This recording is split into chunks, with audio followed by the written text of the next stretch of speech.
Keralam CM అభ్యర్థిపై suspense వీడినట్లు తెలుస్తోంది. దాదాపు 10 రోజుల తర్వాత ఇవాళ కేరళం సీఎం అభ్యర్థిని అధికారికంగా ప్రకటించనుంది కాంగ్రెస్ హైకమాండ్. సీఎం అభ్యర్థి రేసులో ప్రధానంగా ముగ్గురి పేర్లు వినిపించాయి. అందులో మొదటి నుంచి సీఎం రేసులో ముందున్న వ్యక్తి కేసీ వేణుగోపాల్, ఆ తర్వాత వీడి సతీశన్, రమేష్ చెన్నితల ఉన్నారు.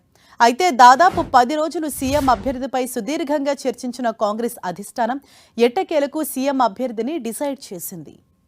కేరళం తదుపరి సీఎంగా కేసీ వేణుగోపాల్ పేరు దాదాపు ఖరారైనట్లు తెలుస్తోంది. ఏఐసీసీ అధ్యక్షుడు ఖర్గేతో రాహుల్ గాంధీ భేటీలో ఈ నిర్ణయం తీసుకున్నట్లు తెలుస్తోంది. ఇవాళ కాంగ్రెస్ హైకమాండ్ ఏ క్షణమైనా అధికారికంగా ప్రకటించే ఛాన్స్ ఉంది. సోనియా, ప్రియాంక గాంధీ కేసీ వేణుగోపాల్కే మద్దతు ప్రకటించినట్లు తెలుస్తోంది. మెజారిటీ ఎమ్మెల్యేల మద్దతు హైకమాండ్తో సన్నిహితం కేసీ వేణుగోపాల్కు కలిసొచ్చింది. సీఎం అభ్యర్థి ఎంపికలో కాంగ్రెస్ అధిష్టానం నిర్ణయానికి కట్టుబడి ఉంటామని యూడీఎఫ్ మిత్రపక్షాలు ఇప్పటికే ప్రకటించాయి.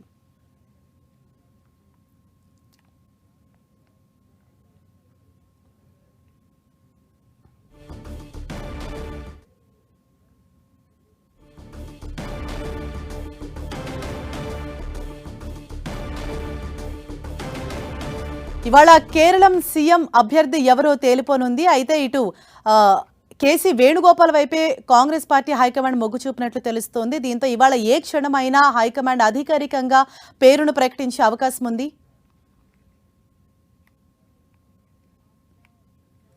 కేరళం సీఎం అభ్యర్థిపై సస్పెన్స్ వీడినట్లు తెలుస్తోంది. దాదాపు 10 రోజుల తర్వాత ఇవాళ కేరళం సీఎం అభ్యర్థిని అధికారికంగా ప్రకటించనుంది కాంగ్రెస్ హైకమాండ్. సీఎం అభ్యర్థి రేసులో ప్రధానంగా ముగ్గురి పేర్లు వినిపించాయి. అందులో మొదటి నుంచి సీఎం రేసులో ముందున్న వ్యక్తి కేసీ వేణుగోపాల్, ఆ తర్వాత వీడి సతీశన్, రమేష్ చెన్నితల ఉన్నారు. అయితే దాదాపు 10 రోజులు సీఎం అభ్యర్థిపై సుదీర్ఘంగా చర్చించిన కాంగ్రెస్ అధిష్టానం ఎట్టకేలకు సీఎం అభ్యర్థిని డిసైడ్ చేసింది. కేరళం తదుపరి సీఎంగా కేసీ వేణుగోపాల్ పేరు దాదాపు ఖరారైనట్లు తెలుస్తోంది. ఏఐసీసీ అధ్యక్షుడు ఖర్గేతో రాహుల్ గాంధీ భేటీలో ఈ నిర్ణయం తీసుకున్నట్లు తెలుస్తోంది. ఇవాళ కాంగ్రెస్ హైకమాండ్ ఏ క్షణమైనా అధికారికంగా పేరు ప్రకటించే ఛాన్స్ ఉంది.